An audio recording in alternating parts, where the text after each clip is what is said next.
Hi friends, അസ്സാം വലൈക്കും. അപ്പോൾ ഞാനിന്ന് വന്നിട്ടുള്ളത് നല്ലൊരു പായസത്തിൻ്റെ റെസിപ്പി ആയിട്ടാണ്. ചെറുപയർ പരിപ്പ് പായസമാണ് ഞാനിന്നിവിടെ തയ്യാറാക്കി എടുക്കുന്നത്. അപ്പോൾ നിങ്ങളെല്ലാവരും ഒന്ന് വീഡിയോ ഫുള്ളായിട്ട് കണ്ടു നോക്കുക.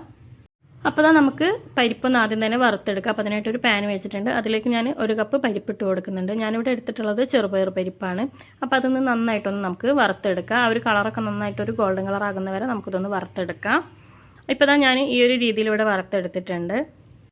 ഇനിയിപ്പോൾ ഈ വറുത്തെടുത്തിട്ടുള്ള പരിപ്പിലേക്ക് ഞാനൊരു 2 ടേബിൾ സ്പൂൺ വറുക്കാത്ത പരിപ്പും കൂടെ ചേർത്ത് കൊടുക്കുന്നുണ്ട്.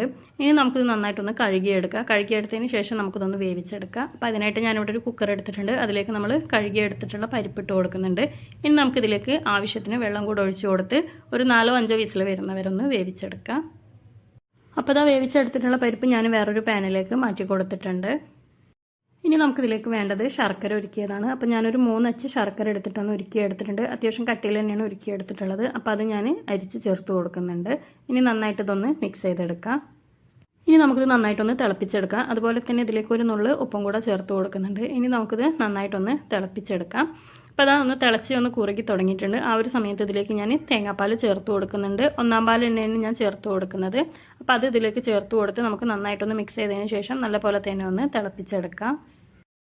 ഈ ഒരു സമയത്ത് നമുക്കിതിലേക്ക് ഒരു 1/2 ടീസ്പൂൺ ഏലക്കാപ്പൊടിയും കൂടെ ചേർത്ത് കൊടുത്ത് നല്ലപോലെ തന്നെ ഒന്ന് മിക്സ് ചെയ്തെടുക്കാം. അപ്പോൾ ഇത് നമ്മുടെ പായസമൊക്കെ നന്നായിട്ടൊന്ന് തിളച്ച് കുറുകി തുടങ്ങിയിട്ടുണ്ട്. ഈ ഒരു സമയത്ത് നമുക്കിനി ഗ്യാസ് ഓഫ് ചെയ്ത് കൊടുക്കാം.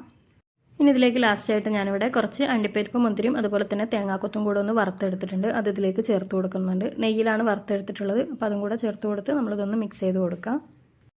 അങ്ങനെ ഇതാ നമ്മുടെ നല്ല ടേസ്റ്റി ആയിട്ടുള്ള ചെറുപയർ പരിപ്പ് പായസം ഇവിടെ റെഡി ആയിട്ടുണ്ട്. അപ്പോൾ തീർച്ചയായിട്ടും എല്ലാവരും ഒന്ന് ട്രൈ ചെയ്ത് നോക്കുക. വീഡിയോ ഇഷ്ടപ്പെട്ടാൽ ലൈക്ക് ചെയ്യാനും ഷെയർ ചെയ്യാനും സബ്സ്ക്രൈബ് ചെയ്യാനും മറക്കരുത്.